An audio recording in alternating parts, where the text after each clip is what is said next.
Hey everyone, this video is going to be about my journey to getting 1000 points in the Dojo's Control Challenge, and I hope it can help you get there as well. In this challenge, there's a wither skeleton that runs around and you have to keep looking at it to get points and to get time. You only have 20 seconds of time in this challenge that you need to keep replacing by looking at the wither skeleton. If the skeleton is wearing a diamond helmet when the tick for points and time occurs, it means that you are getting the most points in time.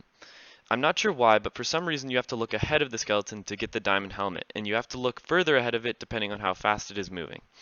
There are some things it will do to trip you up, including spawning zombies, spawning skeletons, jumping around, and even spawning a decoy wither skeleton.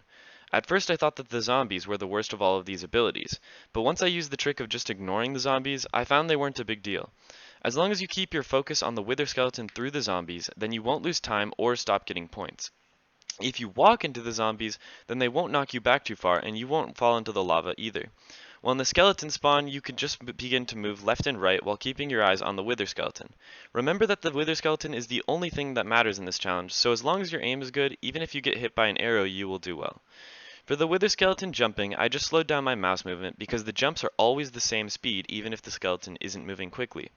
I also tried to follow the jump slightly to the best of my abilities.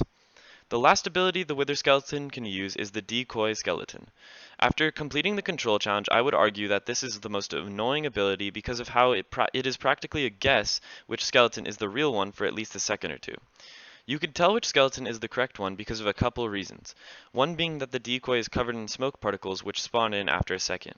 Another way to tell which skeleton is real is that the decoy does not change its helmet color once it spawns in, while the real one will continue to change depending on where you are looking.